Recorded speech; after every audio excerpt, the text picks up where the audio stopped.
रमता राम जपो रे प्राणी, अब तो सुन ले राम कहानी।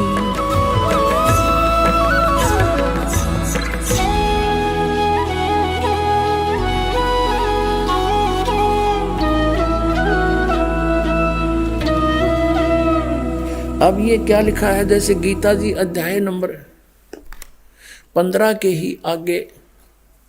अब इसमें क्या बताया कि तीनों गुण रूपी शाखा है। अब इसके लिए थोड़ा कंसेप्ट क्लियर करते हैं,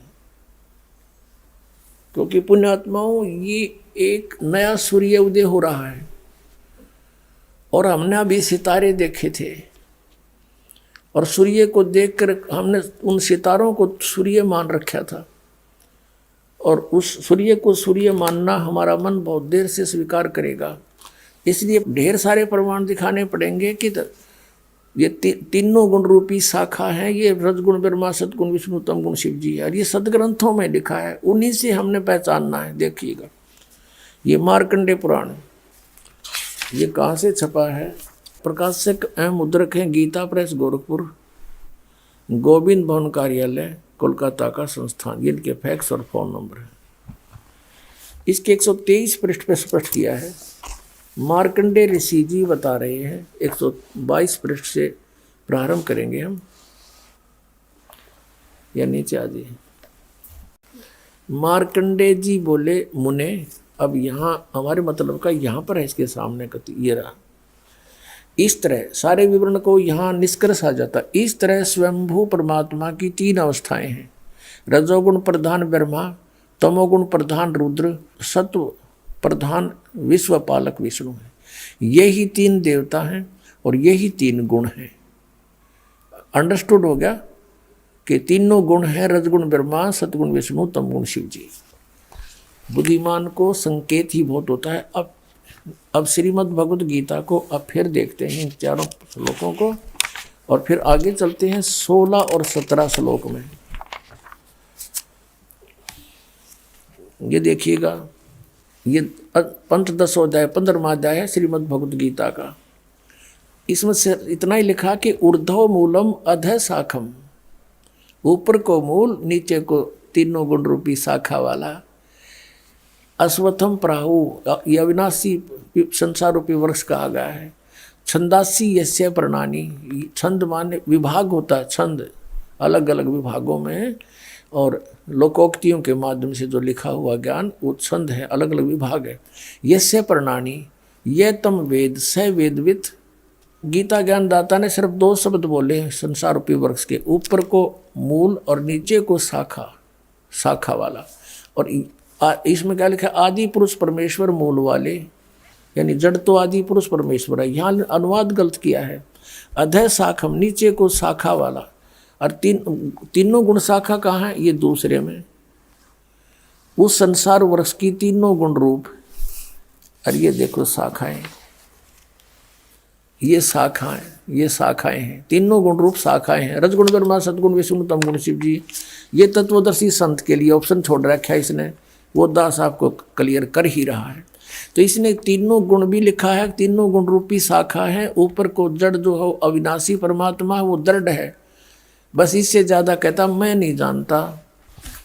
और इसमें स्पष्ट किया है कि उस संसार रूपी पीपल के वृक्ष को अविनाशी कहते हैं, वेद जिसके पत्ते कहे गए हैं।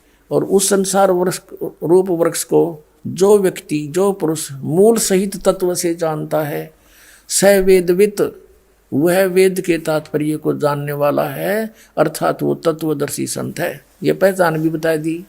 चौथे अध्याय के 32 और 34 का यहाँ कंसेप्ट क्लियर कर दिया। अब दूसरे में 15वें अध्याय के दूसरे में उस संसार वृक्ष की तीनों गुण रूप, रजगुण ब्रह्मा, सदगुण विष्णु, तमगुण शिव जी रूप शाखाएं, विषय पर वाला यानी विकारों वाली शाखाएं हैं। और अधः माने नीचे, ऊपर और नीचे फैली हुई है, सर्वत्र नहीं है। ये गलत लिखा है इन्होंने। अब मनुष्य लोक में कर्मों के बंधन में बांधने वाली कर्म के अनुसार सबको यहाँ संस्कारवश रोके रखने का भी मुख्य कारण ये तीनों गुण, रजगुण ब्रह्मा, सदगुण विष्णु, तमगुण शिव जी ही हैं, ऊपर और नीचे व्याप्त हैं। अब तीसरे में कहा है कि इस संसार का स्वरूप जैसा कहा है गीता ज्ञानदाता भी हाथ खड़े कर देता है, वैसा यहाँ विचार काल में तेरे मेरे डिस्कशन में गीता के ज्ञान में नहीं पाया जाता।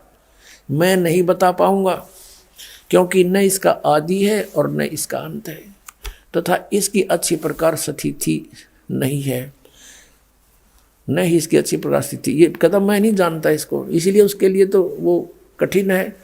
इसलिए इस सुविरड मूलम यानी अविनाशी मूल रूपी पूर्ण परमात्मा वाले इस पीपल के वृक्ष, संसार रूपी वृक्ष को असंख्य शस्त्रेन दृढ़ेन असंख्य शस्त्रेन, दृढ़ माने बिल्कुल जिसमें कोई मीन मेख नहीं, ऐसा वो ज्ञान है तत्व ज्ञान। और तत्व ज्ञान रूपी शस्त्र द्वारा काटकर इन्होंने वैराग्य रूप शस्त्र लिखे। इतना ही ज्ञान था इसका, इन अर्थों का कहीं ये कोड वर्ड है इनका, जिसकी बुद्धि वहीं सेट कर लेते हैं। ये तत्व ज्ञान रूपी शस्त्र द्वारा काटकर अर्थात उससे समझकर। अब ये चौथा 15वें अध्याय का चौथा,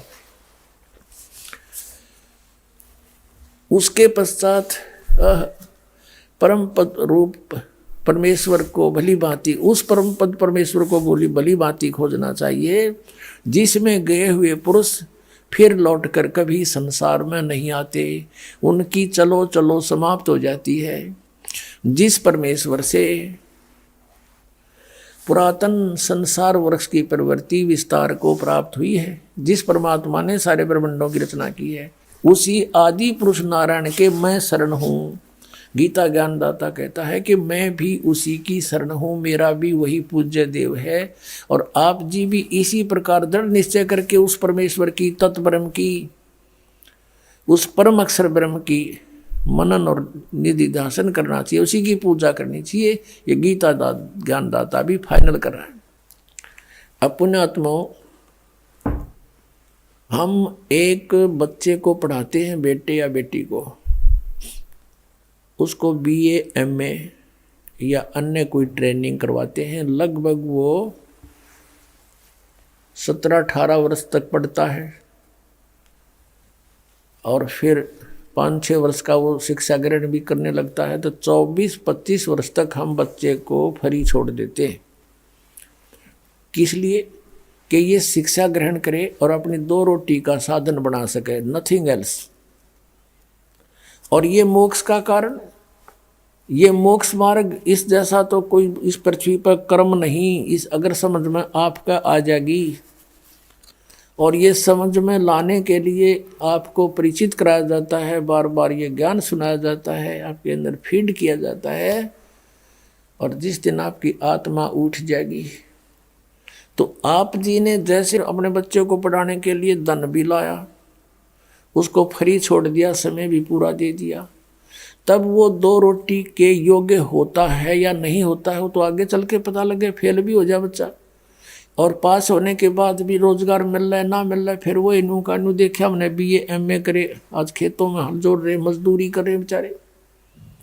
उसमें कोई गारंटी भी कोई नहीं कि पूरी करके ट्रेनिंग फिर कुछ मिल जाएगा, और इसमें गारंटीड है।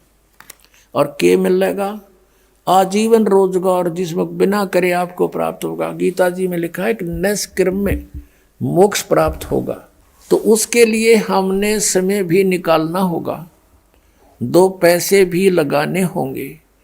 यदि आपका यह बात समझ में आ गई तो आपको पृथ्वी पर कोई कार्य दिखाई नहीं देगा। पेट के लिए कार्य करना ये तो मजबूरी है, कर्तव्य है, करना चाहिए, लेकिन ये परम कर्तव्य है।